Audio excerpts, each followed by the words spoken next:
it's not like you're walking around and there's just this one voice that's saying, do this or don't do that. You know, there's that voice that's there, but then there could also be 100 other voices from ego, from your conscious mind, from greed, from all these other places. And so all of those voices are kind of competing with each other. And what I found is that that's one of the reasons why the practice of meditation is so essential.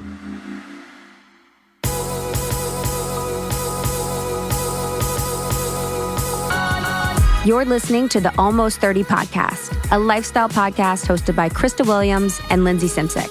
Tune in for a new episode every Tuesday to hear our honest conversations about topics like wellness, entrepreneurship, spirituality, and self-development with guests who are really smart, really inspirational, and really fucking funny.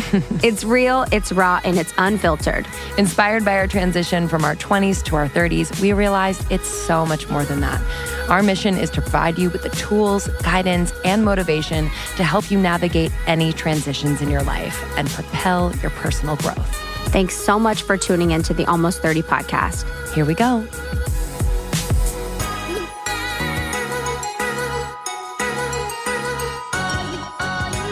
Hey guys. Hey. Hey. I'm making Lindsay record. I know she doesn't want to, but I want to. No, I want to. I know you want to quit. I'm done. I know. What if there was just a big reveal on the show? Then I was just like, hey. This is it. It would stop. Last time. You think I would be able to do it? It would stop. I thought about that. I'm like, it would stop. There's no way. There's no me without you. Yeah. What this is would not be without the other. Yes. You know, it would become something else. Yeah, it's true. It would become a porn channel. Yeah. I was trying to do my porn voice, but sometimes it makes me uncomfortable. Do you ever use that voice? Yeah. In the bed? I do. You do. No, yeah. We were just recording our new intro. And what did It's very interesting. It's amazing. It's a great intro. It's a great intro, but it's crazy when you say things over and over and then you try to make it different. Oh yeah. Here we go. So at the end of it, we're like, hey, you know, you don't know what to say. Like, like honestly, you're like, hey, this is the podcast. Hop on the magic carpet. Here we go. Yeah. Saddle up. Like, what the fuck can you say? So we say, here we go. Because truly, here we go. And so what you like lost I was like, here we go. Yeah, honestly. You're like, well, the one you were like, here we go. It was like you just like, I said, here we go. Yeah. Literally. It's like if I was talking to my dog, I'm like, here we go. Yeah, literally.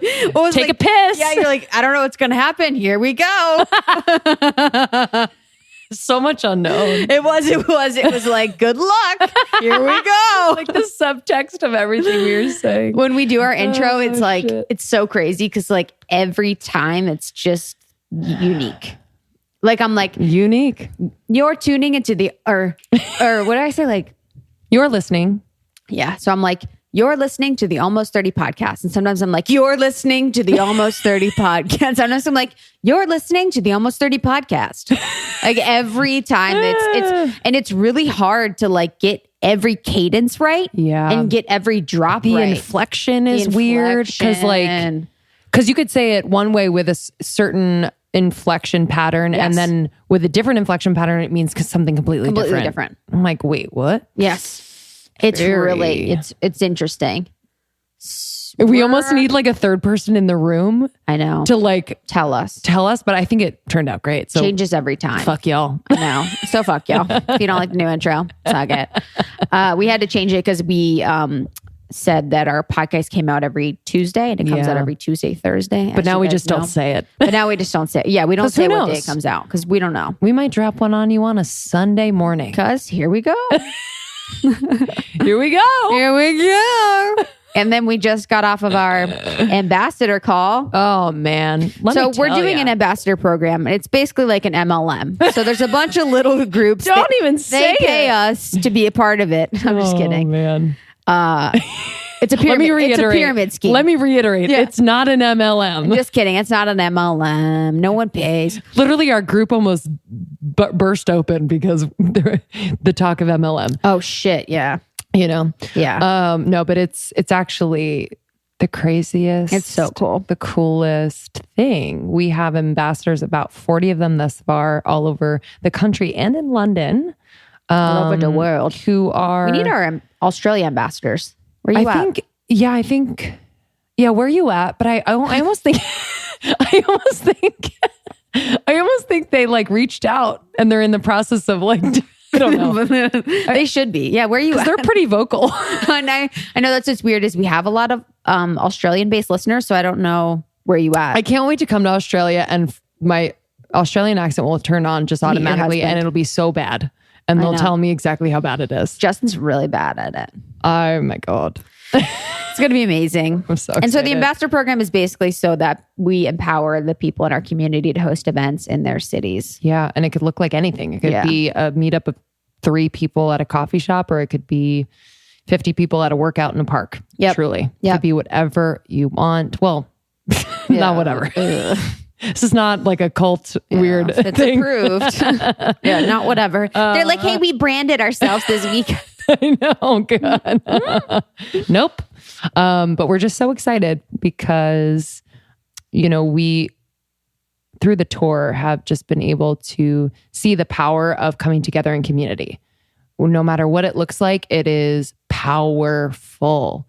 So we're just, witnessing this in awe. And we just get on the call with the ambassadors and they already have, brunches planned and volunteer events planned and like little pizza parties planned. And it's really nice because there was a girl that reached out to our email and, she was from Ohio. I don't have my phone in front of me, but she's from Middletown, Ohio. And she was to me because she's like, you're from Ohio, you know where I'm from. And there's not a lot of people in my area that I can connect with on the topics that you guys connect with on the podcast, which I can completely understand. I've been there. So she didn't know that we had, an Almost 30 Ohio chapter that she could join. So now she's part of the Almost 30 Ohio chapter, and it gives her the opportunity to connect with women that are interested in personal growth, development, spirituality, everything that we are about. She's now a part of a community of women that are like her, and she didn't know we're in Ohio or near her. So that's really the point of it. And that's been, the best and most beautiful part of everything. Yeah. So you can search for the subgroups through our Secret Almost 30 Facebook group.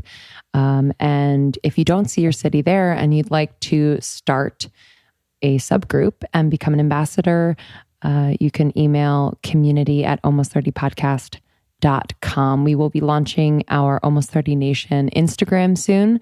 So you better like it when we launch it. Yeah, you better follow or follow it. That's what I meant. Yeah, you better like it and follow it. You better enjoy that content. They're going to like it. You guys are going to like it. And then for the Almost 30 Nation Instagram, it's like an opportunity for the ambassadors and the people in our community to really connect with one another and to be showcased and to share their business or, share what they're doing in their community. So it's really just a place for you guys to highlight one another. Truly, madly, deeply. It's the best. How's everything? Good? It's okay. Today was a little bit of a roller coaster. I've eaten like ass today. I haven't been able to sleep lately too, and I'm taking Benadryl every night. What is the feeling of not being able to sleep feel like? I just feel like I have so much energy. Yeah. Energy. I have so much energy and I can't, and it drives me crazy. I haven't been able to sleep, which isn't usually like me. Usually I can sleep very well. Maybe this is probably not it, but it's like this next month, it's just a lot of like, just kind of hyping up for this year ahead. I don't know. I know. Usually I'm so physically tired though, which is weird. Is like at the end of the day, sometimes it's hard to turn off my brain, but usually I'm so physically tired that I pass out. But I haven't been physically tired in a long time. And I've been working out less than normal, I guess. But like still, I've been working out. So I don't know what it is. I probably may be having caffeine more than normal. That could be it. Yeah. If you're sensitive to it, I guess. I think that's what it is, to be completely honest. But taking Benadryl is easier. Isn't that fucked up? I sleep real good on Benadryl. Yeah. But Google. Like a melatonin too. Like melatonin doesn't keep me asleep. Oh, really? Yeah, I wake up. Oh. I wake up every night in the middle of the night now too. Every night. And Not to pee? To pee. Go to the bathroom. Justin woke up in the middle of the night, woke me up. We both peed. Oh. That's I know. cute. Then we get in bed and hold hands. Do you play like swords and stuff? But like Yes. you don't have a sword, but you have like With my a finger sword or Yes, something? exactly. That's what I do. So I walk up to his You just sword. whack his dick. It's 4 a.m. and I walk up to his sword. I know, it's weird. I don't know. I don't like that I haven't been sleeping. And then this morning was just, I don't know. I was in a little funky funk. Just whenever I get an email from our tax guy, I basically spiral. Truly. Honestly, it's like it has 4 bullets and an Excel document attached to it. And I'm actually on the floor. Yes. I see more than 4 numbers and I'm like, I'm out of here.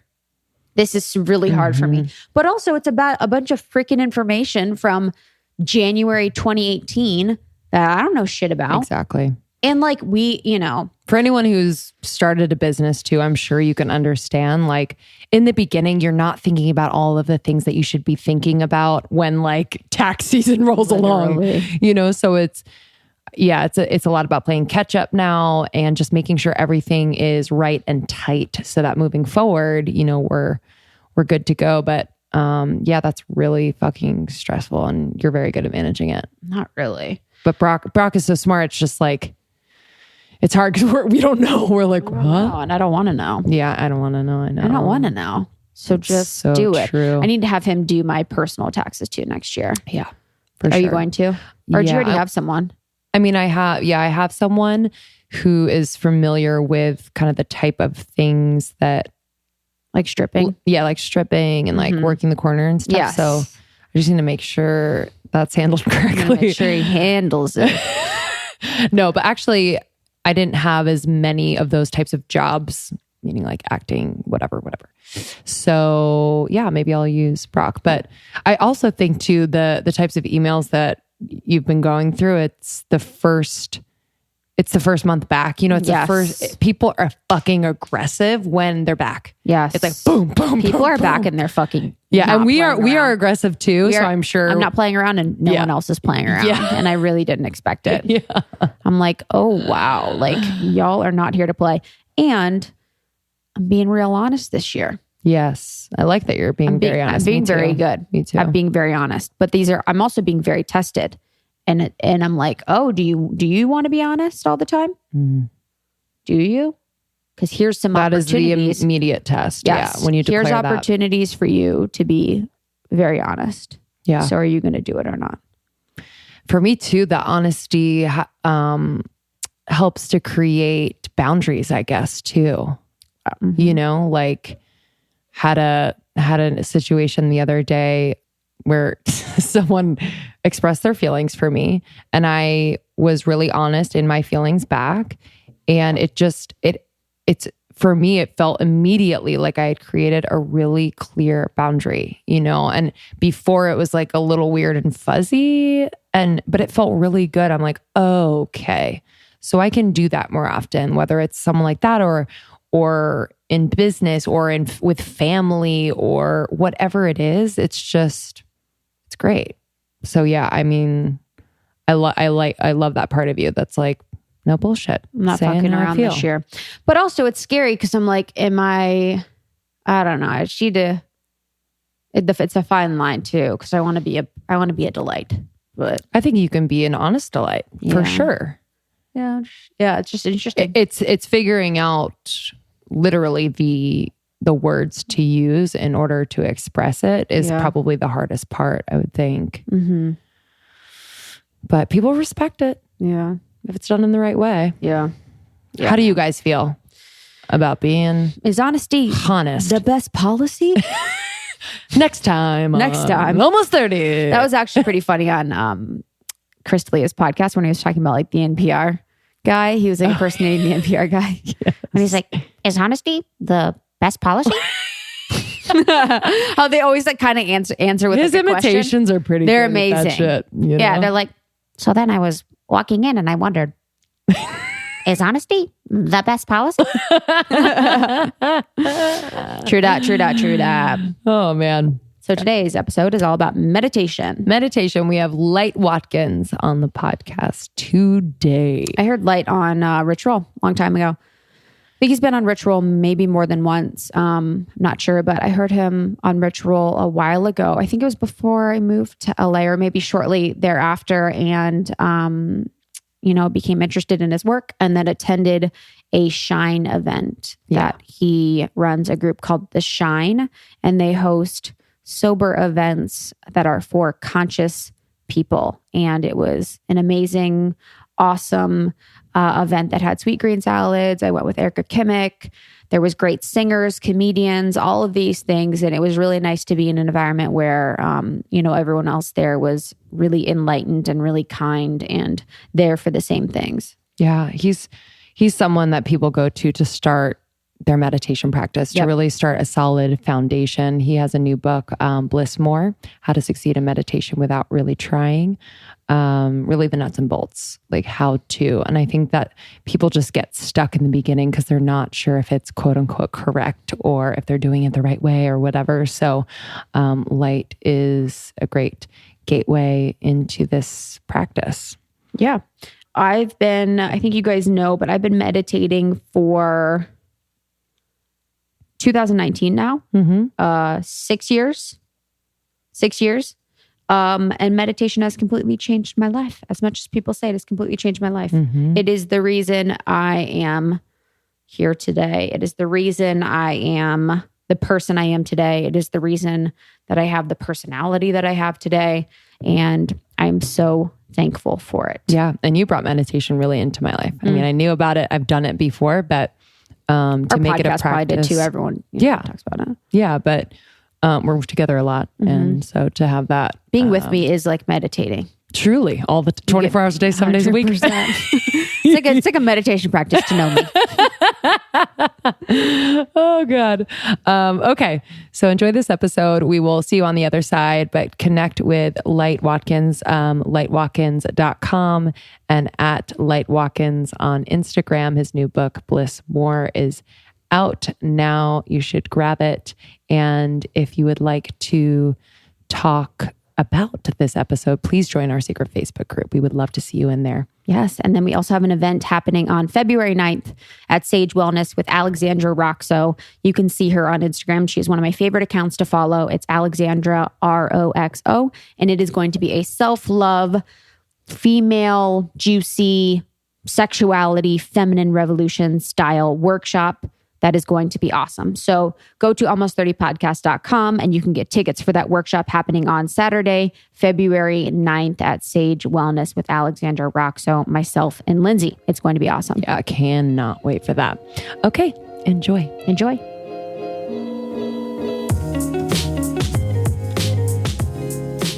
I've been to a Shine event. Have you? It was amazing. I was just saying today I want to go. And actually, I'm trying to cut amazing out of my vocabulary. Monique Biblio was singing. Right.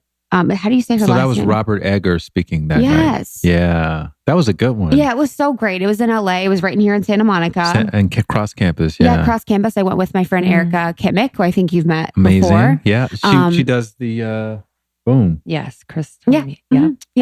I saw that. I peeped that. And I'm in there somewhere. Monique was like, yes, you are. The singer. I don't know if you've ever heard her. She is the most. She's amazing.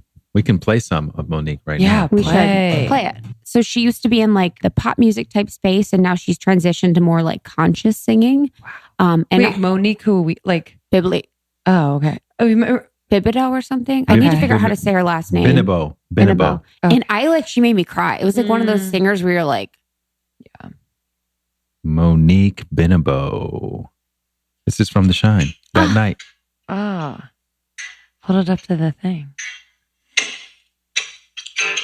So he owns the rights, so. I was just listening to this the other day. Isn't that funny? Mm-hmm. That's beautiful. She's like a storyteller. I am loving, inventing, creating, and being the fifth that proves the tide. And I'm walking through this promised land that are home, my home. Right? Yeah, when the room like.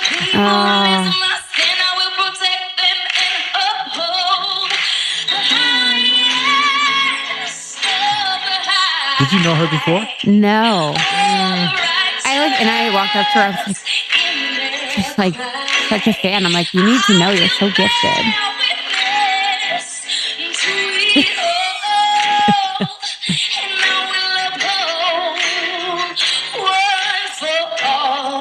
Wow. So good. How do you know her? We'll link that in the show notes too. Are we already recording? Yeah, we're going. You're kidding me. We just seem This is one of those podcasts. It is actually. So yeah, I went to the Shine, and then Amber Ray, we went to school together in Ohio. Really? Yes, in Ohio. Where? Miami of Ohio. Okay. So she messaged me because someone said that I had the podcast, and she's like, I remember Ray wrote this book. And at first I was a little hesitant because I'm like, she's from Ohio. I was like, she went to school at my school. I'm like, can't be that cool. But then like everyone loves the book. Her book is incredible. Her Instagram's incredible. She's awesome. Yeah. And I know she was on the Shine page on the front, and I just said that to her. Biette Simpkin was on the page too. Pictures of her. We were like, this is so funny. Yep. Our little community. Waiting for baby Biette. Yeah. Baby Cash. So we are snuggled up. I with my Lenny Kravitz scarf on, trying to make fall happen. Like wearing one of Lindsay's blankets. Because Lindsay runs hot and we all have to adapt. Literally. Well, we're so happy you're here. Yeah. I'm so happy to be here. I've heard a lot of good things about you guys. Oh, that's thanks. very nice of you to say. It's all true. All true. Well, we've been a big fan of yours for a while now and admiring you from afar. And we talk about it a lot. You know, Krista introduced me to meditation and just kind of got me on that path. And so our community has kind of not followed suit, but has been so curious, which is, that's all we ask with anything that we talk about. How did meditation find you? I'll answer that in a second, but tell me a little bit, what is your practice like? What do you guys do? Yeah, that's a good question. It's nice Here with we us. go. I looked at her and I was like, you can answer yours. And then it was like, Zoom? You have to feel, a lot of people feel like I should have some, even if it's just sitting and reading a magazine and it's your meditation. Like, I'm just curious. Mine kind of changes. It feels like weekly, but like last week, I felt really good waking up, and that's the first thing I do. Some weeks it doesn't feel good to do that. My mind is kind of focused on something else, and then I'll come back to it through movement. So I relate a lot to like kind of just being in my body, and that moving meditation really has had a positive effect on whether it's anxiety or just my mind running. And yeah, I mean, I just like do think I'm alone a lot. I guess when you live alone, you're kind of alone a lot. And when you live in Los Angeles too. Yeah. It's kind of a lonely town. So like when I'm doing things, I've just tried to be a little bit more mindful, whether I'm cooking or I was just like sweeping out there before, and I was, just kind of being as present as possible, because I'm not always present, How about you, honey? I'm thinking about you sweeping outside. I know. It's cute. I learned meditation probably like 8 years ago from someone. And I just repeat the mantra, I am, until I can kind of get into it. And then once I'm into it, it's just focusing on the breath in and out. And then if I start to wander, noticing that and then trying to bring it back to I am. And mine's always sitting. I can't really get into meditation laying. I don't really do like moving meditation because I can't really drop in the way that I can when I'm sitting. And then if I am feeling like I really want to just kind of branch out, I'll do Tara Brach. Do you know Tara Brach? Of course. Yeah, she's the best. And so I'll do like a Tara Brach 15-20 minute meditation. Like an insight timer type of thing. Cool. Yeah, Awesome. her voice is like the only voice. And I haven't done one of your meditations, but I need to. But yours is really nice and soothing. But hers is just I love her voice. Sometimes in some of the apps, we have the Calm app is really great. But the voice is I'm very particular about it. Right. Yeah, cool. Yeah, so I first got into meditation back in the 1990s when I was dabbling in yoga.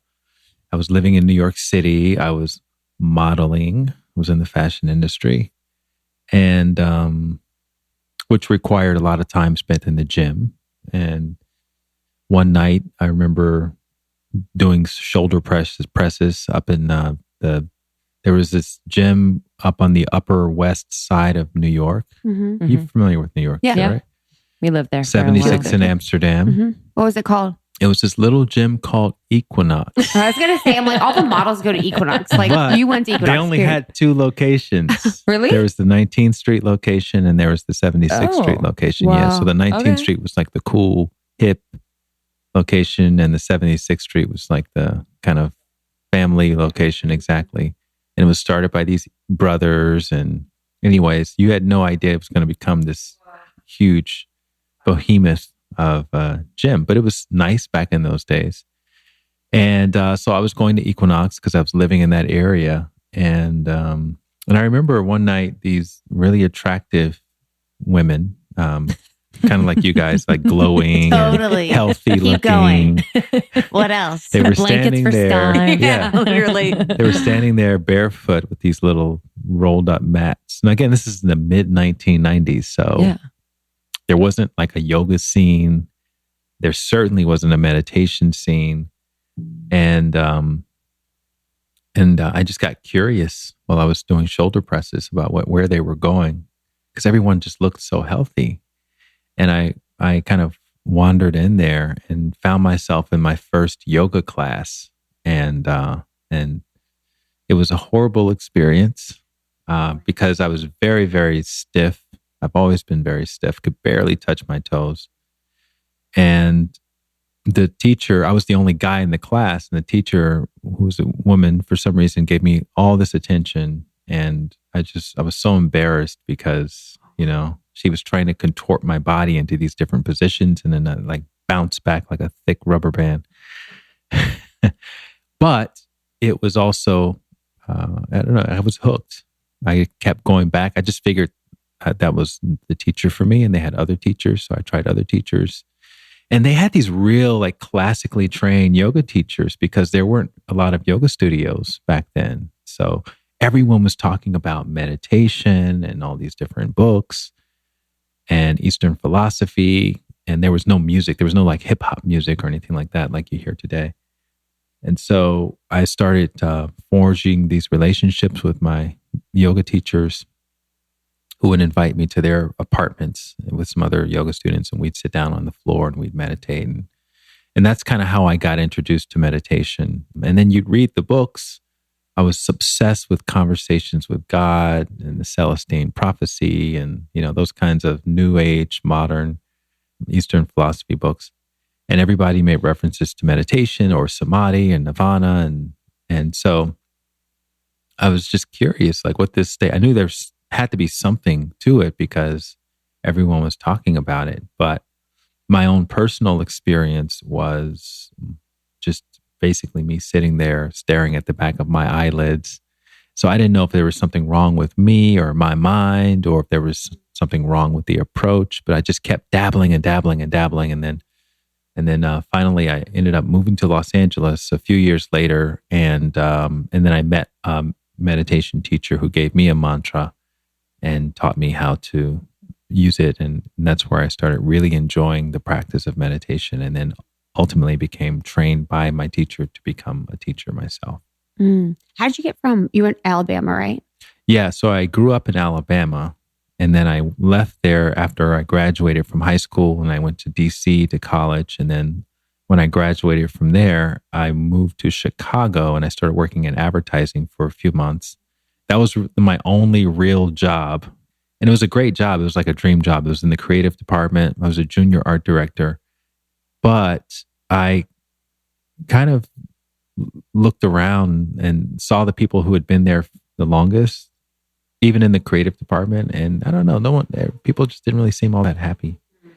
And I felt like advertising is always going to be here, and I can always come back and do this if I wanted to. But since I'm feeling young and free, why not just go out and explore and follow my heart? And again, this is like in the 90s, so there wasn't a whole lot of emphasis placed on working in your passion and following your purpose and all of that. But for some reason, I was able to kind of tap into that and follow through on it. And so, yeah. Did you get discovered for modeling, or what was that like? No, I didn't. I didn't know how it was supposed to work. I didn't even know about that. I kind of discovered myself. You're like, damn, he's fine on the level that you can get paid for it. What had happened was I did a couple of amateur fashion shows in college. So, but I didn't really understand that was amateur compared to what real modeling was.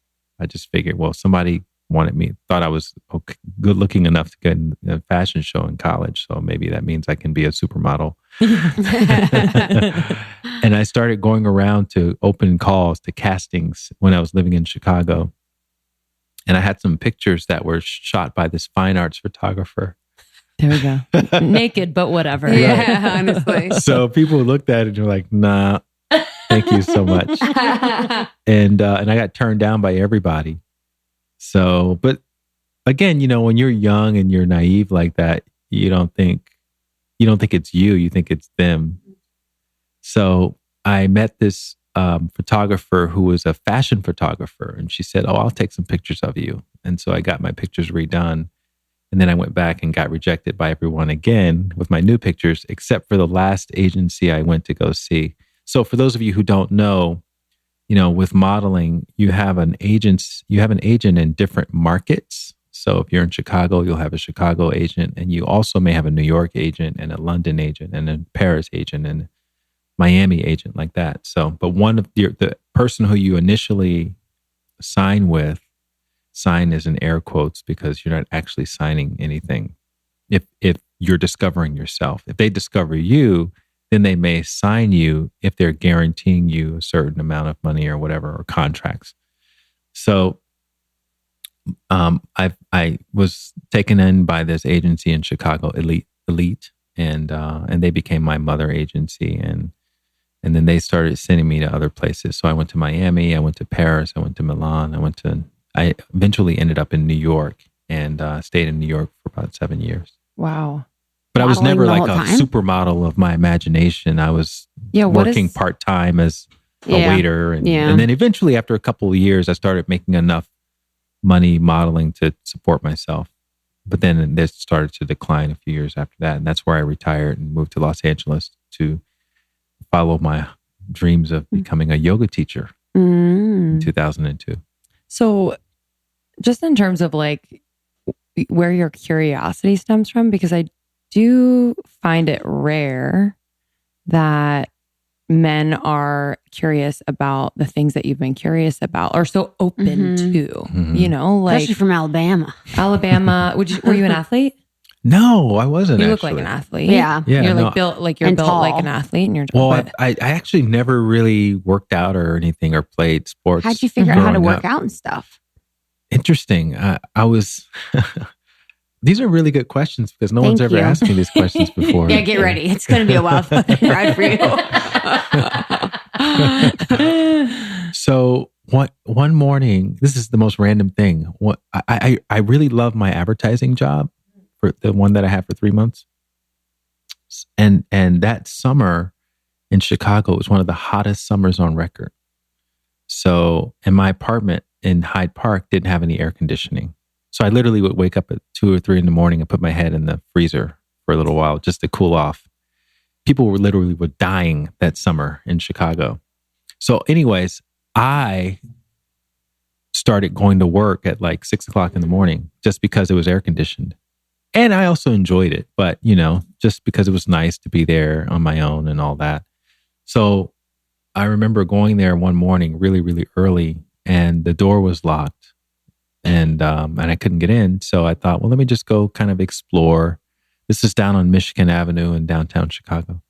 So I'm just kind of walking, and I go around the corner, and I go into this building, and I see this sign for this place called Bally's. I didn't know what Bally's was.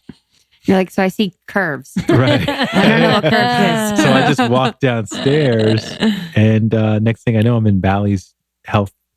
You're doing lats. Yeah. And people are in there working out. And I'd never really even been in a gym before. Like I said, I literally hadn't done What any did you exercise. Think? Like, was it weird, or were you like, I want to do that? It was weird. And I wanted to do that. Yeah. So I kind of signed up That's for cool.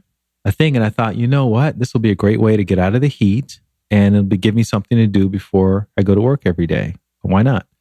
And I went in there and I started, literally every day I would go in there and work out. So that's how I started getting introduced to physical fitness, is through not being able to get into my office one morning and it was really hot outside. Wow. That's crazy. Yeah. I feel like, you just kind of like float from one, like, or at least now you're describing I'm just curious. it. I've always been a very curious person. So I know, but don't you feel, and I'm sure you've met people and have probably helped people through, but when things pop up where they're challenging, like no air conditioning or whatever it is, they usually just either run the other way or there's a lot of resistance to it. And it's like this fight or flight. So what about perhaps even before college, like your upbringing created that within you? You know what? I think honestly, I can remember always feeling that way, being curious. Now I have to give credit to my family. They've been very supportive. They never had an agenda for me in my life. You know, you should do this, you should do that. I had the idea to go to college because, you know, that's just what people did. I never really even thought about that. But as far as, you know, putting myself into situations where I could explore things, I've kind of always done that. It started with, you know, I remember doing the safety patrol as a kid, you know, in elementary school. So literally when I'm 6, 7 years old, you know, the guys who are out with the flags, helping people cross the street. Stop the traffic and cross the street. Were you like being mentored by one of them?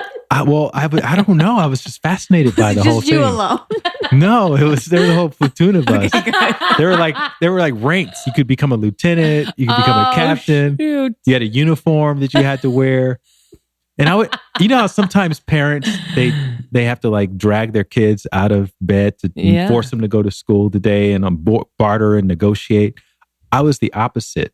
I would wake up super early and I was like, I couldn't wait to go to school. So I would have to be there at like 6:30 to do the safety patrol and have my little uniform on and ironed and everything. And my whole family would be asleep. And I would just get up, make my cereal, and then walk make over. Coffee. Yeah. Read the paper. My flat white. See you later, family. So I've been doing that. And then as soon as I turned 13, I went down to the barber shop and asked the the owner of the shop if I could sweep up hair. And, you know, as a job, because I just couldn't wait to work. And then I started working very early like that. And I don't know. I would just go out and do that kind of stuff. You know, I remember one time freaking my mom out because I just decided I grew up in Montgomery, Alabama, which is kind of a small town, but still big enough to get into some trouble, you know? And, I just left my house one day and just went for a little walk around the corner. And the next thing I know, I'd walked like 5 miles to the local mall. And, you know, there's no cell phones, there's no pagers, there's no nothing. So I was just out walking. And then I called my mom from a payphone from the mall. And she like freaked out. Because how did you even get there? And She came You're like and picked along me the up. highway. You're like, But little stuff like that, I would just do it. Yeah, I guess it gave me time to think or just seeing if I could do stuff. I would love to know what you're thinking about. I would love to know. Yeah, I don't know. I don't even remember. I got safety patrol. It's been a hard week. The seasons are changing. We need more flags. We need more captains on the platoon. You guys know, I always say it, collagen is one of my favorite things in my beauty routine. So I was skeptical at first to drink my collagen with Dirty Lemon, but after I've, been drinking it for about a week, maybe even longer, I noticed a difference in my skin, my hair, and my nails. So I've been a lover of Dirty Lemon for quite some time. I love all of the range of their products, and it is such a great way to get collagen or ginseng or even just lemon, which has microbial properties in it and is really, really good for detoxing. Yeah, I'm loving the charcoal. So I've been really focused on stimulating my liver function, making sure that it's working properly. And so this charcoal, I'll take it, I'll drink it at night. It's just a really gentle detox and improves my digestion. And I wake up feeling amazing the next day. So we really love these functional beverages for anything from sleep to energy to beauty. They have it all. So you can try Dirty Lemon at dirtylemon.com, and you can use our code ALMOST30 for a BOGO offer. So you'll get an extra case for free in your order. So that's dirtylemon.com, dirtylemon.com. Use the code ALMOST30 for an extra case in your order. Yes. Kalumi makes bars that are not only nutritious, but they are rich in protein, a collagen, a marine collagen, which has the best absorption and bioavailability due to its smaller particle size compared to other animal collagens. It also has only 5 grams of sugar. Most bars that we're eating now or that are out on the market have more sugar than they have protein. So Kalumi has 5 grams of sugar from root vegetables. They don't use additives, gums, toxic flavorings, or anything like that. So you don't have to worry. They're delicious, and they come in flavors like Sweetie Pie, Lemon Love Bar, and Cocoa Kiss. I love this brand, and it was started by 2 badass women, Chrissy and Kayla, who are on a mission to provide bars that are going to make you beautiful from the inside out. So you can try Kalumi Beauty Food at kalumibeauty.com. That's KALUMI beauty.com. Use our code ALMOST30 for 20% off.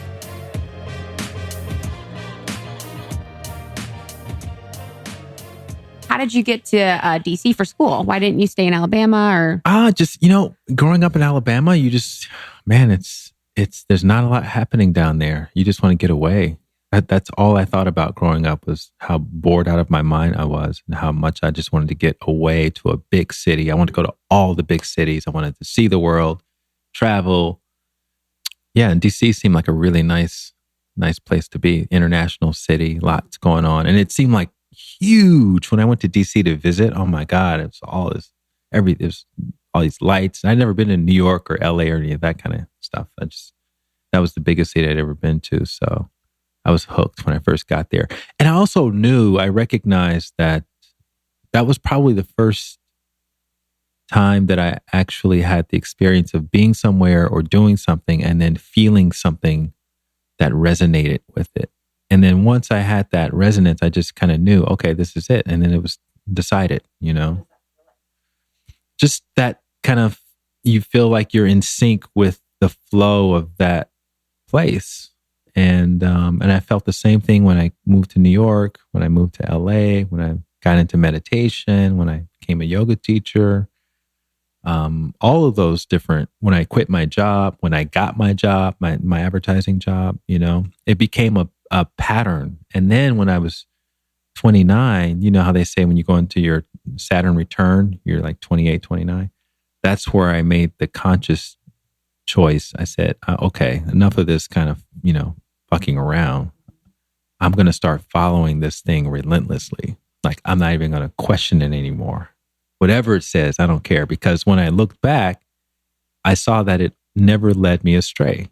Even though in the moment it felt like, maybe it was smoking something, the voice. But when you look back, you see that, actually it was directing me right where I was supposed to go. And that's where things really got interesting, because it's never even a question to not do it. It wasn't a matter of if I'm going to do it or not. It was, how soon can I build the courage to take this leap? Because I knew it was going to have to happen at some point. Was there ever a time where you didn't follow it? Yes, there was. Yeah. When I was in around 2006. You're like, I lost the love of my life. But that's a whole other podcast. Oh, yeah. Sips tea. We could do a whole thing. Right. Sips tea, actually. Around 2006, I had gotten involved in this investment, this currency exchange investment, which on paper looked like a really good thing, really great returns and all of that. And so I made a lot of money very quickly. And then I decided, okay, everyone's like flipping houses in LA. So let me get a little bit of that action, a little piece of that action. And I took the money from the investment and I purchased I took like $20,000, which is what I had made from the investment. And I purchased $2 million of real estate. And this is back when they were giving people How do you do that? loans. Exactly. I was a yoga teacher making about $900 a week. No, a month at the time. Wow. And was it a month? No, I was making about $900 a week. Okay. Yeah. And That ain't bad. Yeah. That ain't bad. no, it's not bad at all for a yoga teacher. For yoga. Yeah. And so, yeah, $2 million though, it's not $2 million property. If anything goes wrong enough, type of money. I didn't have any like savings and, for a rainy day or anything like that.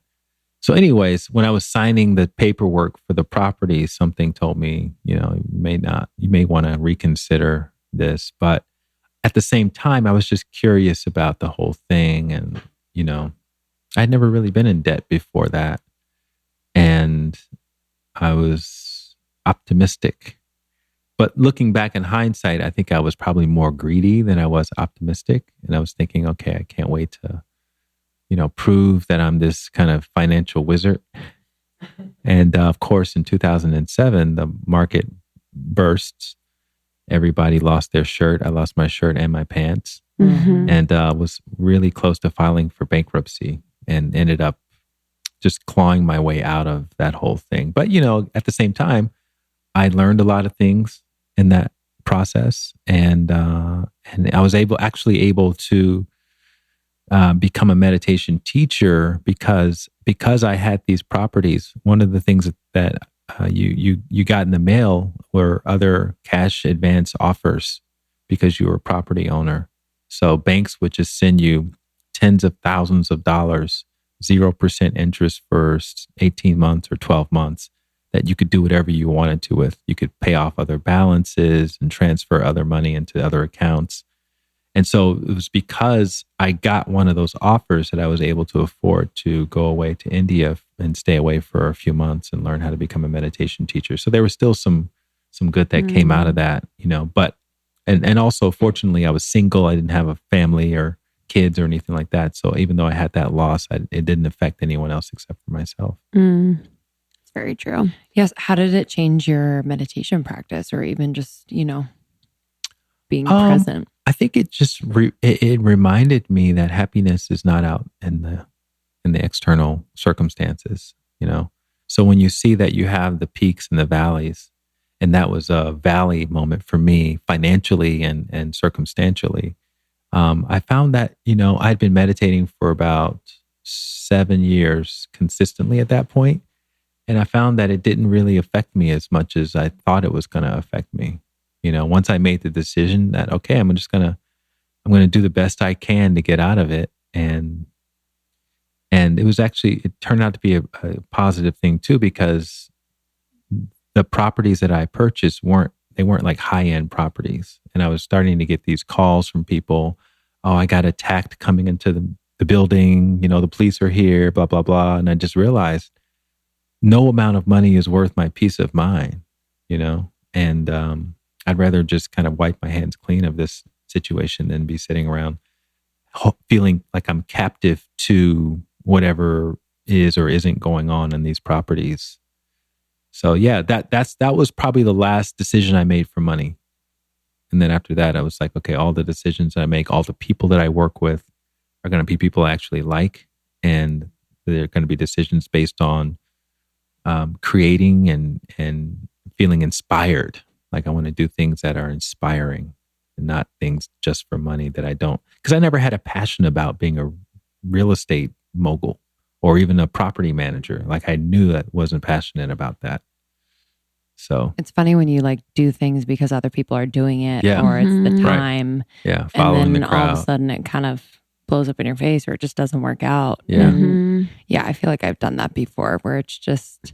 Yeah, you always have that first thought, which is like that intuitive thought, and then the ego's like, no, like you can make a lot of money. Well, it's also too like for me personally, it kind of goes to the belief that I which I do not have anymore, but the belief previously that I had that I can't make a lot of money doing what I love. So it would be like you'd have that temptation. Like I could see myself doing that too. You'd have that temptation to make this money doing this. And then I'd be like, okay, well, now I can do my meditation because I'm making all this money in real estate too. So I've thought about that with certain things as having parts of my life or parts of how I make money still going, because I'm like, oh, then I can still do what I love. But, that's not even really true. I think a lot of times, I think we all kind of agree that we should listen to the voice inside, but it's not like you're walking around and there's just this one voice that's saying, do this or don't do that. There's that voice that's there, but then there could also be 100 other voices from ego, from your conscious mind, from greed, from all these other places, from not wanting to be alone, from fear. And so all of those voices are kind of competing with each other. And what I found is that that's one of the reasons why the practice of meditation is so essential, is because it clarifies the underlying voice of your purpose, your passion that's keeping you here and relevant. So when you are able to listen to that, here's the other thing about it. When you're listening to that, it's not going to lead you to a place of greater comfort. It's going to challenge the status quo and things that are no longer relevant for you. So it's oftentimes it's going to take a lot of courage to hear that voice and follow through. And then that's why we kind of sometimes default to the ego, because the ego is going to say, hey, look, you can be really comfortable. If this thing pans out, you're going to make all this money. People are going to really think you're smart, and they're going to love, you're going to get more relations, you're going to get better partners, and you're going to get that nice house. So that's how you can kind of tell if there are all these voices, whichever the voice is challenging your idea that happiness is outside of yourself, that's your inner voice. And then the ego voice is trying to kind of snuff out that part of you that wants to be challenged and wants to grow and wants to evolve beyond trying to find happiness outside of yourself.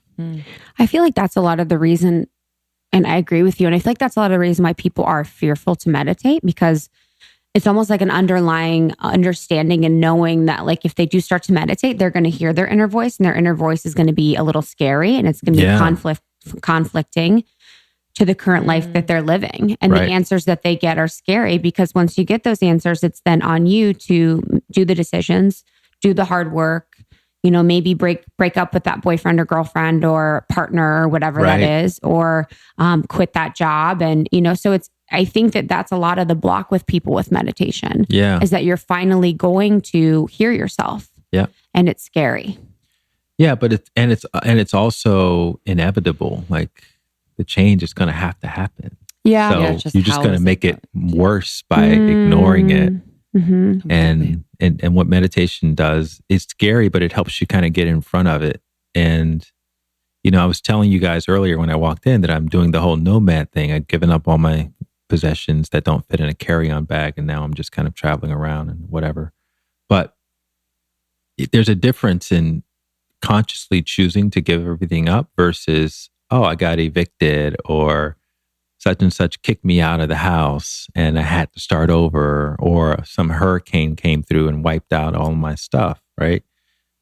Starting over from enforced change is always harder than making a conscious choice to make a change. And when you make the conscious choice, it's a lot more uncomfortable, but it's a lot more fun and adventurous too. And I think that's what's happening. I think a lot of times when we find ourselves experiencing a lot of suffering and misery, it's because there were cues there that we didn't listen to, and then we got kind of frog marched into the change against our will, kicking and screaming, and it just makes it 1,000 times worse than if we were able to kind of listen to the cues, take action on them, it's going to be scary and uncomfortable and all of that. But we make the choice, and which means that we can kind of navigate ourselves in whatever direction we want to be in, and maintain a greater sense of a present moment awareness around what the next opportunity is going to be. And it's harder to do that if you're still looking back behind you, thinking what happened and it wasn't supposed to be like this, and, being kind of stuck, or as my friend says, keeping the past on life support, it robs us of our ability to be really present to whatever, because we know that there are opportunities always happening around us. The only question is to what extent can we see them. And I think humans just have this like competitive nature to hang on and like to like see if they can fight through. Or I mean, maybe I just saw that a lot like when I was living in New York, where I'm just gonna try and stick with it as long as I can. And it's like, and they almost like secretly wait for a change to happen instead of what you're saying is enact it yourself, which is more empowering and more peaceful. Well, they think the sign is supposed to literally smack them across the head. Exactly. When meanwhile, but they don't slow down. There enough. are signs all over the place. Yes. And we see this with health, Yeah. You start coughing and runny nose and all that. It's a sign that you need to rest. There was some imbalance happening before. Maybe you were traveling a lot, or you weren't sleeping properly or whatever, and your body is now telling you need to do something different. It doesn't mean that you can't continue on following through on whatever your vision was, but you also need to rest and just kind of do it a little bit differently. So that's how I kind of like to interpret it, because I think a lot of people, especially, when you don't have enough life experience, you start to mistake the roadblocks as, oh, this is not meant to be. But really what's happening is just that particular path may not be meant to be at that particular time, but the overarching vision may still be very relevant for you. You just have to do it a little bit differently, How do our listeners distinguish between like tests? Tests is, I'm using that loosely, but I find between tests and roadblocks or something that is not for them. Sometimes if I like say yes to something that's been calling me, there'll be a few things that happen that really kind of test my commitment to it. How do you distinguish? Well, I think again, that's why the kind of inner work is so necessary, because all the answers are going to be coming from within. Like no one can really tell you what's relevant for you in this moment. Only you can tap into that. And it's got to be a moment to moment thing, because you can download a sign right now doesn't mean that it's going to be relevant 20 minutes from now. So if you wait 20 minutes to do the thing that you should have done 20 minutes ago, it may no longer be relevant at that moment, in which case you may make a mistake, right? Because there was some new information that was being presented. So the richest information about whatever's going to happen in the future and where we should be positioned to take full advantage of the future opportunity is only ever found in the present moment. So present moment awareness is the most important awareness to be tapped into. And that's what meditation does. It gives you access to whatever's happening in the present moment. Now, if you haven't been meditating consistently for 20, 30, 40 years, it's not going to happen next week. It's not going to happen tomorrow. But you can start laying the foundation now, and maybe, you can capture the epiphany or the insight or whatever it is, 10% more now that you've been meditating every day. And then next year you can capture it, 25% more than you would have otherwise without meditating at all. And then as you continue on year after year, it starts to become more of a regular thing.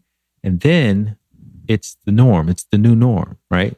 But it will stabilize slowly over time. But we have to be consistent in our practice, right? And so that's, there's no shortcuts to this, unfortunately, because the thing that's keeping us from being able to hear it or feel it or see it is our own stress accumulation, sleep deprivation. Most of us are massively sleep deprived in our society. How much do you sleep?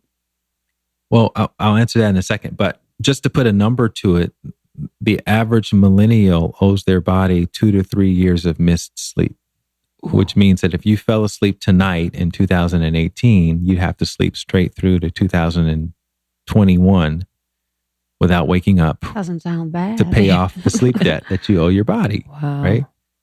And so everyone focuses on quantity. Okay, well, tell me how many numbers. Okay, so I'll block out from, 8 o'clock at night until 8 o'clock in the morning. I'll do 12 hours and then it doesn't work like that. It's not really about quantity if you're getting mediocre sleep. It's really about quality. And one of the main benefits from consistent meditation is it increases the quality of your sleep. So to get back to Krista's question, how much sleep do I get? I get about an average of 5 hours of sleep a night, maybe 6. Okay. But if you're getting a high quality of rest, then that's the same as someone else who's sleeping for 10 hours, getting mediocre quality of rest. Right. So that's what we want to put our focus on and you can't hack the sleep without getting rid of the thing that's inhibiting you from being able to get into a higher quality of sleep, which is the stress. The stress is mitigated by chemicals, cortisol, adrenaline, and all of that. Those are the most stimulating chemicals the body produces, right? It's meant to keep you on edge, worried, and strong enough to run away from a bear attack, right? But you don't need to feel those ways when you're lying in your Tempur-Pedic mattress at night with the lavender on your pillow in your quiet room, supposedly sleeping and not being able to sleep because, your mind won't turn off. Well, the mind is not going to turn off if the body is telling the mind, be on alert, be on alert, be on alert. There's danger, danger, danger, danger, danger. So rest is like kryptonite to stress, right? And so what meditation has been shown to do very effectively, it's called the relaxation response. And I talk about it in my book, Bliss More. It can take the body beyond that threshold, in other words, that barrier of mediocre rest, and get it into a deep and profound state of rest, 2 to 5 times deeper minute for minute than mediocre sleep.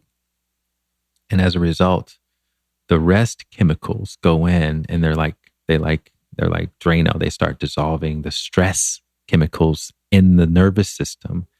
And as a result, whether you want to or not, you start sleeping like a baby. And now that you've gotten sleep back online, your reproduction system can come back online and your digestive system, because all of these long-term survival systems, they get compromised when the body is going in and out of the stress reaction so many times, because it takes up too much energy for the body to digest food and protect you against the bear and reproduce and protect you against the lion and balance your hormones and protect you against the dangerous, tiger. So once the body is satisfied that the tiger and the bear and the lion are finally gone away, they're out of the bedroom, then it can finally slip off into the deep and profound state of sleep that it's already designed to experience. And now you have an outlet for the stress that comes in during tomorrow. It can come in, whatever your day is like, doesn't really matter, because it goes right back out in your sleep. And then ultimately the body can go into yesterday's archives of stress that was stored up and not released and get rid of that. And then last week's, and then last month's, and then last year's. And then ultimately it can get into whatever happened during childhood and pull that out. And how do you know this? Because you find that you're able to be more present in the moment.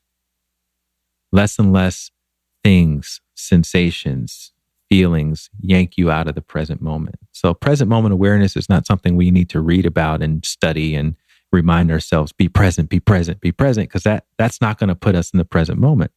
It's a spontaneous occurrence of having a nervous system that is more balanced than not. And then as a result, we're just naturally present. And the way you know it is you're not even thinking about being present. You're just in the moment. You're just enjoying whatever's happening around you, wherever you are. You can be in traffic. You can be in the post office. You can be any of those situations that people find boring and monotonous. And you're just fascinated by everything and the light and the sounds and the people, and look at what the people are wearing. And it's all this, it's like a kid, you can put a kid in a post office. They're not bored. They're just looking around and they're playing with things, and you put something in their hands and they look at it. And So you have this kind of childlike innocence and the sense of wonder everywhere. And that's what present moment awareness really, really feels like. It's beautiful. Yeah, that's really good. We cultivate that on our walks. Mm-hmm. We look at all the trees Right. and all the plants. Yeah. Yeah, so it's easy to do it in nature, but the real question, the real mastery level is, can you do it in with my phone the in my office? hands. And can you do it in traffic? And can you do it in those other places that we've already kind of predetermined to be obstacles to our day?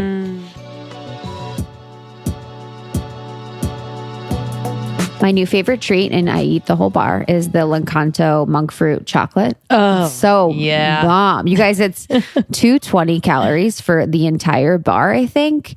And it is, I mean, you don't need to eat the whole bar, but it is amazing and made with monk fruit. And I get it from Thrive. It's been the best. They have it all. Yes, I truly do. Don't need to go anywhere. I know, honestly. They have my favorite layered superfood. So I actually mix that up with everything and anything. So I mix it with teas. I mix it with a matcha. I mix it with coffee. Every Four Sigmatic thing that I have too. Yeah, it's so, so good. And I'm also digging, because I'm just becoming a little bit more conscious about what goes on in the wine industry. I am digging the Thrive Market clean wine. So they're made from organic, biodynamic, or sustainably farmed grapes. It matters. So they're really thoughtful about this. So this is a hub where you can go to find wine that is, good for you and as clean as possible. So I really love that about Thrive. But overall, you will be saving an additional 25 to 50% on traditional retail prices at Thrive. It's incredible. I just love how they have, just like you talked about with the wine, it's like a place that I could trust. And I know that every product is going to be on point as far as healthy, organic, forward thinking, and thoughtful. They have their standards that they really, really stick to. So whatever's on their site, I could pretty much trust that is going to be a great product that is good for me. Yeah. And lastly, what's great is that every paid membership, a free membership is given to a low income family, public school teacher, military veteran, or first responder. So we love them. thrivemarket.com/almost30 for 25% off. So that's thrivemarket.com/almost30 for 25% off. I have been breaking out lately on my chin and on the lower part of my face. And I figured and realized that it was during the holidays. I wasn't using BioClarity regularly. So I'm back on the train. I have my clear skin routine, 3 easy steps. I cleanse with their super gentle face wash. And then I use their salicylic acid based pore minimizer. It's in a white container. It's really small, but it really has been helping with the breakouts on my face in a very gentle way. And then for third, I put on the green moisturizer, which helps to restore my face and really, really makes my oil really balanced so that I'm not overproducing oil on my face. And they have these new masks as well. So sometimes, a couple times during the week, I like to use a mask just to, purify my skin on a deeper level. So I'm loving the clarifying mask right now. It helps to even skin tone and texture, and it shrinks the appearance of pores. Sometimes my pores are a little big and trap a lot of dirt, so it's nice to just clean that out. It has tea tree, aloe, and Floralux. It's really great. It's very soothing, and it's kind of nice to have a little spa night. So if you'd like to try BioClarity, if you're not on the train yet, we highly recommend. Our listeners will get 50% off their first month of a routine plus free shipping if you go to bioclarity.com and enter the code almost30. So again, that's bioclarity.com. Enter the code almost30 at checkout, and you'll get your first month for 50% off a routine plus free shipping.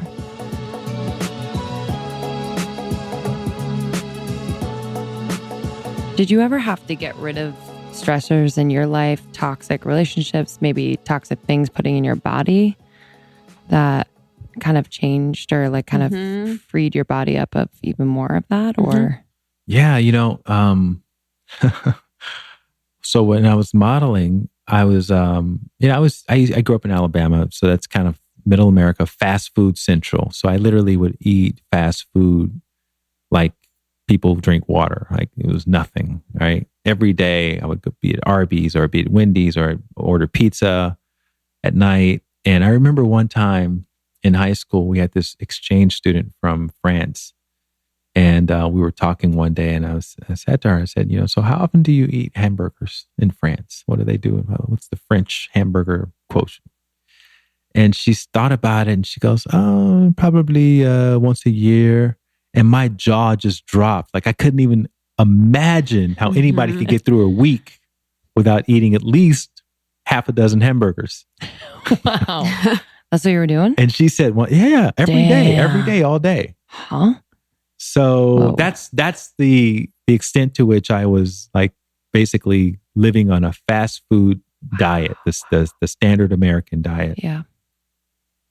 So fast forward, I'm in Miami now, and I'm trying to get into the fashion industry, and I had been tracking this one guy. His name is Michael Anderson, and he's this really handsome guy, kind of a mixed race. Blue eyes, like just, he was getting so much work. Like every magazine, I spent hours in Barnes and Noble just looking through magazines, and I always see this guy and I go, God, this guy's getting so much work. I want to get as much work as he gets. And so anyways, I'm walking down Washington Boulevard or Avenue, whatever it's called in South Beach. And I see Michael Anderson standing on the freaking corner. And it was like, wow, I had spotted Jesus Christ or somebody. So I'm like all nervous, and I'm like, and he's just standing there. I think he didn't have a shirt on. He was on a skateboard. He was chain smoking a cigarette. Wow. And so I kind of nervously walked over to him, and I'm all dressed up like, like how I thought models should present themselves. Meanwhile, it was exactly the opposite. You should look like a homeless person if you really want to do well in the modeling industry. So true. And so I walk up to Michael and I say, excuse me, I'm a big fan of your work and this and that. And he's just standing there looking at me, and he's like taking, drags of the cigarette. And I tell him I'm new to modeling and, this and that. And he finally says, you know what? You should give up meat. And I said, what? He said, you should give up meat. I said, okay, why? He said, your jaw lines would be more pronounced if you gave up meat. Your skin is it's retaining a lot of water because of the salt in meat.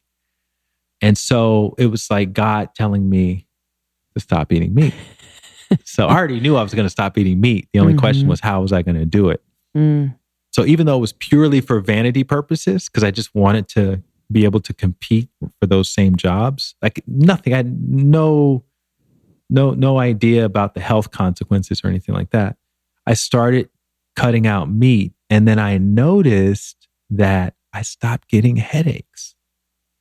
I used to get headaches all the time, so much so that I would take extra strength Excedrin every day in anticipation of the headache that I knew was coming. And I've been doing that since high school. My mom would literally give me bottles and bottles of extra strength Excedrin. And I remember getting an ulcer one time and then researching it and realizing it was from taking all that ibuprofen. So anyways, I started cutting out meat. I started feeling better. And then I realized, oh, wow, there's a connection here. I stopped eating the fast food. I'm feeling better, and then I started getting really curious, and I started seeing, okay, well, what else am I doing that's not good for me? Right? Because there was no wellness scene back then. And so I didn't really have any mentors. I read except for Michael. No. Well, Michael, he could have shown me how to smoke cigarettes. I read Diet for a New America, and that really changed my life. I read the Gabriel Cousens book. I can't remember the name of it, but it was one of the pivotal books on the health scene at the time. And I started just transforming my whole diet and became a vegetarian. And then I started to become vegan. And then this is over years and years. I started fasting once a week. I started cutting out sugar. I started cutting out cooked foods. At one point, I was raw foodist for a while. This actually conflicted with my modeling career because I started losing all this weight because I wasn't really eating enough food. I got down to cutting everything out, like literally everything, bread, anything that was good, alcohol, stopped drinking alcohol. I'm in my mid-20s now. And then I got down to lip balm. And believe it or not, lip balm was the hardest thing to stop. Wait, what? Lip balm. Just putting lip balm on my lips. I realized that I was walking around. I was walking around with 4 and 5 little tubes of lip balm on me at all times, because if I didn't have it on my lips after 5 minutes, I would be on edge because my lips would get really, really dry. And I would read about how, lip balm actually dries out your lips and your lips can naturally moisturize themselves. So I just went cold turkey on lip balm, and it was a hard 30 days. It was a long 30 days. But eventually woke up one morning and my lips just started naturally moisturizing themselves. And so I stopped that. And so this is back in my mid-20s when I had all these experiments, and just really enjoyed seeing what I could live without and how I felt as a result of it. And then since then, I've kind of reintegrated a lot of those things back. I still don't really drink that much. I'm not vegan anymore. I started eating meat again, although I'm vegan friendly. So if I'm in a vegan restaurant or a vegan, festival, I'm not going to be freaking out like, oh, where's my meat? I'm totally fine doing all that. And I haven't touched lip balm again since those days. Damn. Wow. That's crazy. Are you all lip balm addicts? No, Not I used to be when I was little. My sister, I think, is addicted to like Burt's Bees. A lot of people are addicted to lip balm. I just Yeah. lose it. Like I don't have it with my possession enough to be addicted. Right. And I think You it know? just gives me the It cue falls. like, oh, you need water. Yeah, You need to be it. hydrated. That's what But I you guys think. wear lipstick and stuff. I mean, it's kind Yeah, of lipstick dries my lips out for sure. Same. It'll be all crusty for a day. Nice. Yeah, it's really hot. Tell us more. Yeah, really.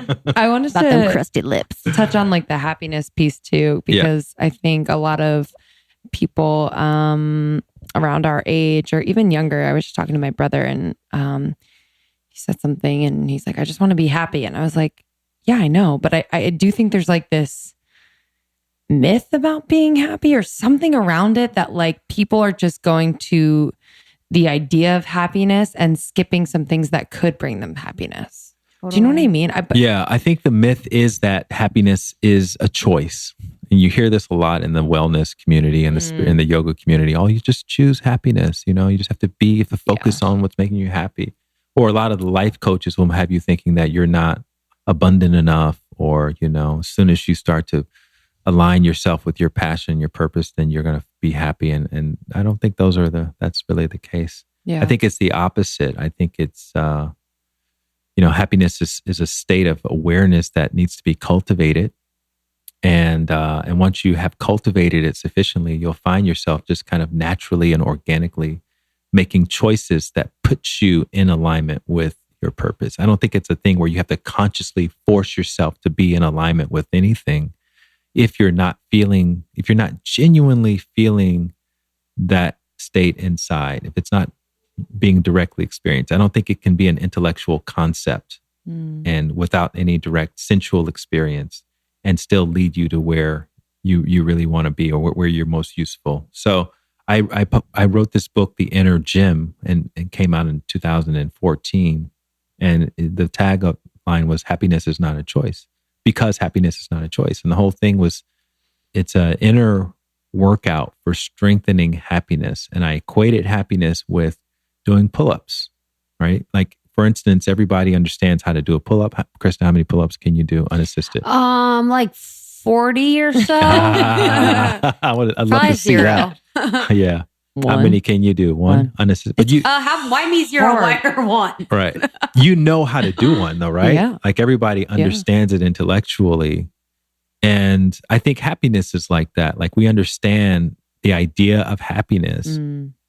But if life places a demand on us, such as, do 10 pull-ups and you can only do 1 pull-up, you're not going to be upset with yourself that you couldn't do all 10, because in your mind, you probably could go there, but in your body, you hadn't really trained sufficiently to be able to go there.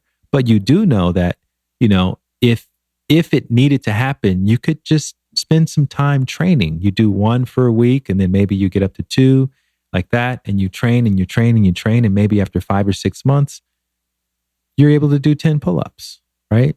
And so then if life places a demand on you and says, can you just do 2 pull-ups? No problem. I do 2 pull-ups, right? So when life places a demand on us, such as, it's time to leave that relationship or it's time to leave that job, and we haven't trained sufficiently our inner muscles, then it's going to seem like it's just too hard, because the little happiness that we think we're getting from that situation, and the truth of the matter is it's just, it's enough happiness to get us to do 1 pull-up. It's not enough to get us the courage and the strength to be able to really pull away in the way that will honor our deserving power. So what happens is we end up slipping back into those situations or finding another situation that resembles that situation, because we just haven't cultivated the strength and the willpower to really properly pull away, and the present moment awareness to be able to spot the next opportunity that takes us to the kind of next level of growth and evolution. So we just keep replaying the same thing over and over and over. And so then the storyline becomes that person doesn't make me happy, or that job doesn't make me happy. But the truth of the matter is we just haven't cultivated enough happiness within, because it's not that person's responsibility to make us happy, right? A job, a relationship, a situation can only ever be an outlet for the happiness that we have inside. So if we're miserable inside, it doesn't matter what the other person has going on, that relationship will become at some point a showcase for our own personal level of misery, and, maybe a little bit of happiness sprinkled in. And I think when people understand that and they see it as their responsibility, then it gives a whole new reason and meaning behind the inner exercises, right? And when I say inner exercises, I'm not talking about inner physical muscles. I mean your emotional and spiritual muscles, So some of the exercises that I researched that can raise our base level line of happiness are very, very simple stuff that we've been taught since we were little children. Be grateful. So gratitude exercises. I'm sure you guys have done a lot of that kind of work. Slowing down and just appreciating the moment a little bit more. Being patient. Random acts of kindness. Sharing, giving things away without feeling like you have to hold on to them so tightly. Obviously, meditation is one. And then there's other exercises, dancing and volunteering time to help other people who may not have as much as you, that kind of thing. So just very simple stuff that we should be doing all the time. Anyway, that raises the baseline level of happiness. And how do we know? Because we have an easier time following the heart and graduating ourselves from unsustainable relationships. Pondering that. So what is the type? So is there with types of meditation, or for the listeners that really aren't familiar? Yeah. Can you familiarize them with the types of meditation that there are? Absolutely. So I'm an advocate for all meditations. First of all, I just want to put that on the record. Okay. My personal practice is Vedic meditation, which is known to be one of the householder styles of meditation. And that distinction is made because it's different from what people would describe as the classical approach to meditation, where you're sitting with your back straight and your legs crossed and your fingers together, and you're probably doing it on a cushion or maybe on the floor. So that approach to meditation is also effective. It's just a lot more challenging physically. And because it's physically challenging, especially if you don't have a very, very flexible body, then it's going to cause your mind to feel busier than it already is. And the reality is that everybody's mind is technically busy, meaning that no one's walking around with a blank mind. We're all having a series of thoughts. And they say that at the end of the day, we've all experienced tens of thousands of unique, discrete thoughts, right? And most of those thoughts are recycled from yesterday. So that's why the mind feels busy, is because we're basically playing out Groundhog's Day every day, moment to moment. And one of the reasons why we're addicted to social media is because social media presents the mind with newness, with new possibilities. And so we get addicted to that because it allows us to constantly compare and contrast the Groundhog's Day experience with whatever is happening in other people's lives, and it makes us long for those other possibilities. So anyway, When you sit down and meditate in the householder approach, one of the first instructions is you sit comfortably. You relax. You can do it on your couch. You can do it in your car. And just by adjusting your body position like that, you free your mind up to leave the kind of busy surface level of awareness and to go into a more settled state. So that's what I personally do. And that's what I've been teaching people how to do, using settling sounds or mantras. And people are able to literally go from this kind of busy, frantic, I can't meditate feeling to a yummy, deep, tranquil, blissful experience in the meditation. And this is with no prior experience. This is just literally sitting there and allowing it to occur. It's not something you have to force or manipulate or control. In fact, if you try to control it, it'll keep the mind busy. If you just allow it to occur, then it happens rather spontaneously, in the same way that a dream may happen. If you just lie down and close your eyes, you don't have to force yourself to dream. That's a feature of the experience. So we have this within us, all of us do. It doesn't matter who you are, where you're from, how smart you are, how many degrees you have. You have the ability to meditate in the same way that everyone has the ability to swim. If you learn how to move in concert with the water, then you may glide across the water. And if you learn how to operate in concert with your mind, you can glide through your thoughts into a more settled state. And it feels really, really yummy and delicious. And usually what happens is people become addicted to it very, very quickly. And I mean that word not in the recovery sense, where it's an unsustainable habit. It's something that I will say dependent. Your body starts to look for the chemicals that are released during the meditation, the really high quality bliss chemicals, which are also very restful for the nervous system and has all kinds of really amazing health benefits. You have endorphins, you have serotonin, dopamine, oxytocin, all the classic happy chemicals. You have beta endorphins, you have anandamine, you have norepinephrine. I mean, all of these are if you don't have the serotonin and dopamine, you can't be happy. You can't feel happy. If you don't have oxytocin, you can't feel connected to anyone. So people who are experiencing depression, it's not that they're depressed people, it's that they're experiencing life through depressed nervous systems.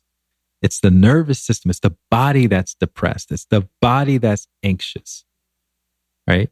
And so that is an indication that there's some imbalance that has happened in their life, maybe as a result of trauma, maybe just not from getting the needs that the body's needs, love, food, whatever, they having to overcome some sort of deeply emotional, traumatic experience at some point in their life.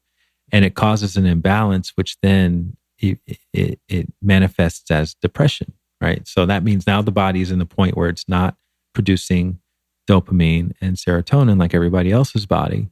And it doesn't matter how much money that person has, doesn't matter who's around them, doesn't matter if they're in the happiest place on earth, Disney World, or wherever they are, they can't feel that emotion of happiness, right? And so that's why a lot of people who do this inner work, they're able to remiss the body away from depression and back towards balance. And then once that starts happening, they find that they're able to get the chemicals that the body naturally produces, and they're happy for no reason. And that's the real true happiness, is you're happy for no reason. It's not because you got a raise. It's not because somebody said that you're attractive. It's not because, you think you remembered something. It's just because that's your nature. Our nature is happiness. A lot of people in certain meditation communities will say our nature is suffering, but I think suffering is really a result of just mistaken perceptual acuity. But if you have enough experience in going into your simplest form of awareness, your least excited state, you will find that it's just a great sense of fulfillment and bliss and oneness, which then gives you more access to that sense of wonder that we talked about earlier. Beautiful. I'd love to know more about the shine Yeah. and how people can get involved and what it is. So when I stopped drinking, I don't know, for those of you who don't drink, I do don't you guys drink? No. So Just occasionally. it changes your social life a bit.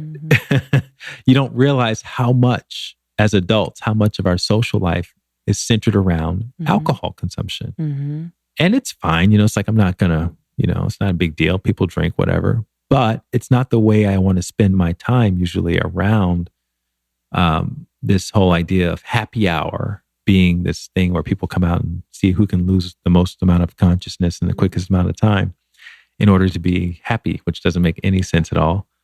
So I wanted to create a social event that contained the elements of socializing that I felt personally inspired by, such as, TED Talks. Everybody loves a good talk, learning something interesting, good food, healthy food, and community, and live music, and comedy. And so the shine was sort of born out of that need, just to have more community, more connection, bring together the people who also didn't feel the need to be tipsy or buzzed, just to be out in social settings for a couple of hours.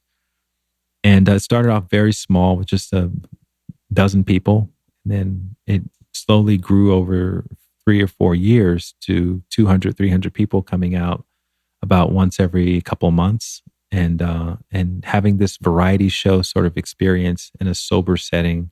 But, again, having a lot of fun and a lot of connection and the idea, the idea is to use this format, this platform, to inspire people to do more, to be more, and to give more. And so one of the promises we make is that when you leave there, you're going to be a lot more inspired to just be you and use what you have you do the most you can with what you have, right?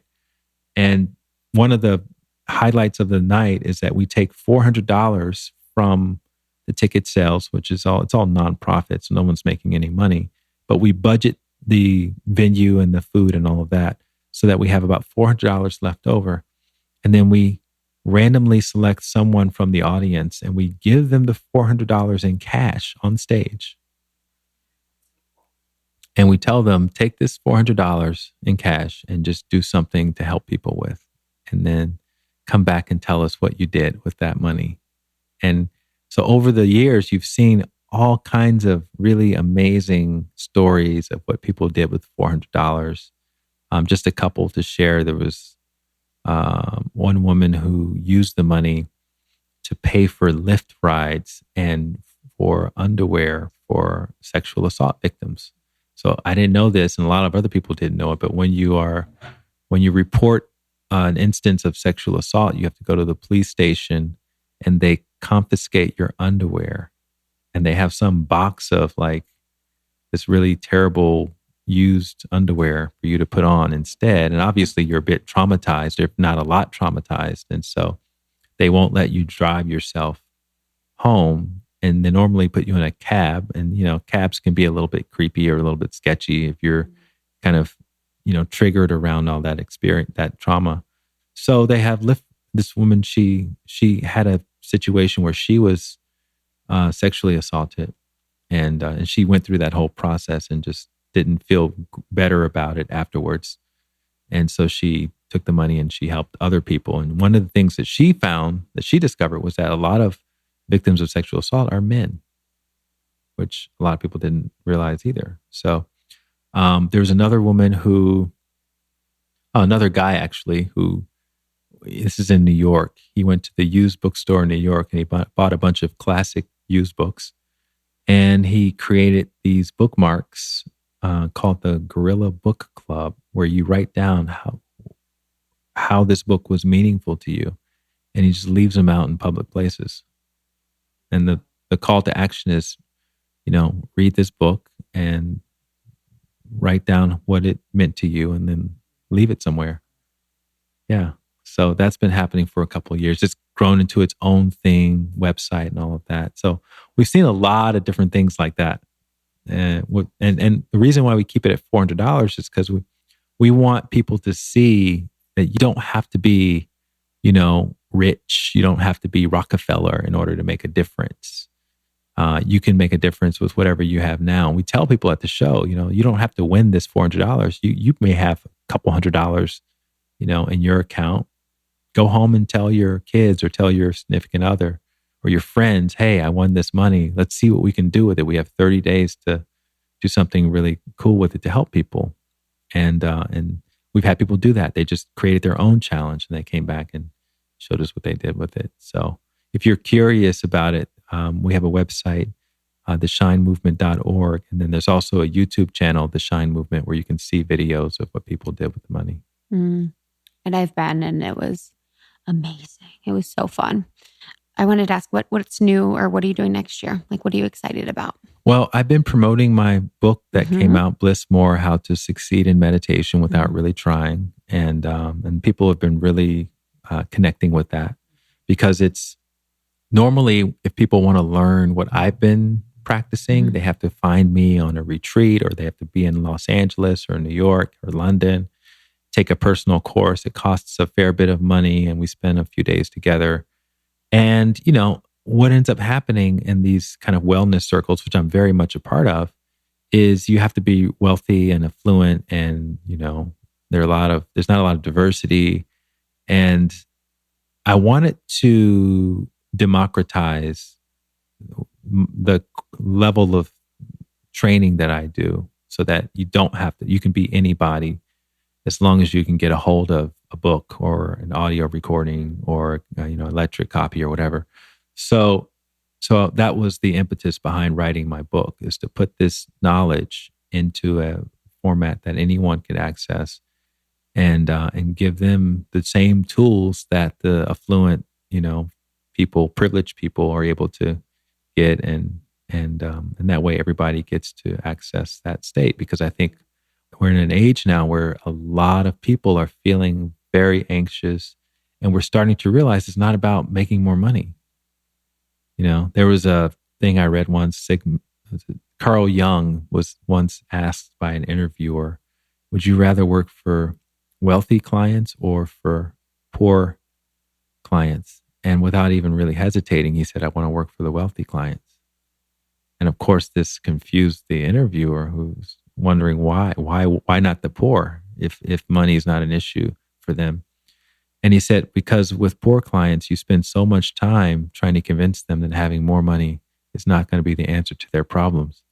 With wealthy clients, you can get right to the root of what the real problem is, And I think that a lot of people are living under the presumption that, if only I had more money. And it's, again, there's a study that says that you need to have your basic needs met in order to feel fulfilled and happy. But beyond that point, once you have your basic needs met, having more money, in other words, being rich and wealthy, is not going to make you any happier. That's why Diddy and all these guys have the song "Mo Money, Mo Problems," because a lot of times it creates more challenges. It's going to be the outro music. Yeah. Well, this was amazing. Yeah, and so good. Yeah, I think part of what our community craves, or what we felt, is just like the permission to go there, and to know that everyone's meditation can look and feel differently. Yep. I just think that's really powerful. So they can find your book, Bliss More, everywhere books are sold. Yep. Everywhere books are sold. And theshinemovement.org. And where else can they find you? Lightwatkins.com, at Light Watkins on social media. Great. Thank you for being here. Thank you for having me. This was fun. We're going to go snuggle in a blanket. Yeah. With Light Watkins. All three of us? Okay. We're making fall. Yeah, literally. We're making fall happen over here. That's for damn sure. All right. Love you guys. Have a great week. Thank you. Talk to you later. Bye. Bye. Such a good one. So good. Thank you so much, Light, for joining us.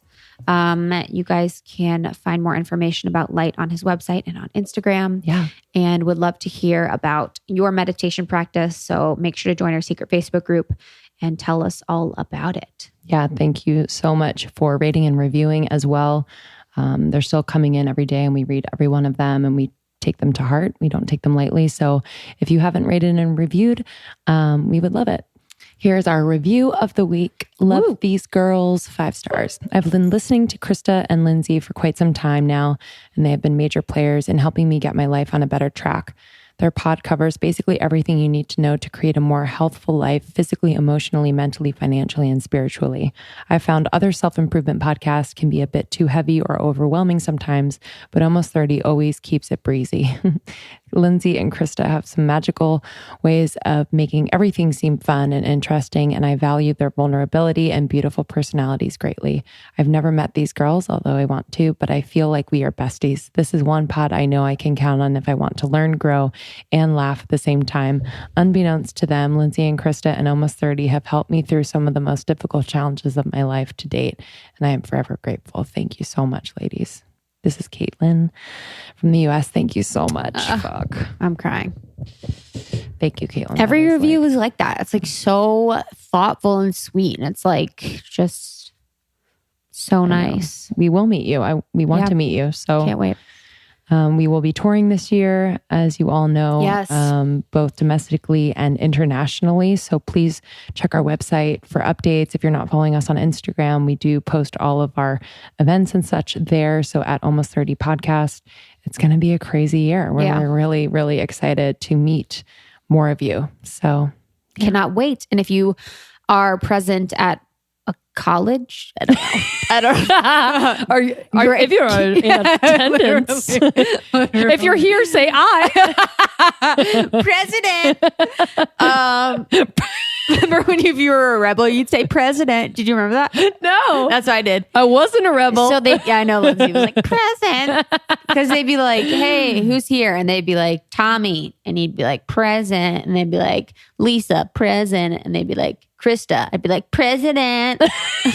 I can imagine that was like a cool thing to do. Oh, fuck yeah. I was in the back president. Yeah. Sure. I was young. I wasn't sexy yet. That's for sure. So we are also going to be touring colleges. So we're going on a college tour, which is very important to us. It is important to get in front of, meet, and connect with college-age women. That was a pivotal time for Lindsay and I. So we want to help you guys, get into self-care and all of that kind of stuff. So if you are at a college or working on a student activities council or something like that, we would love to connect with you and come to your college. That would be great. So if you are, email events@almost30podcast.com and we will connect with you that way. And thanks for subscribing. It really, really helps you to just get the episodes, on your phone every week on Tuesday, Thursday. Makes it a lot easier. And then rating and reviewing, as we said. Really appreciate it. Yes. We love you. We love you so much. Bye-bye. Bye.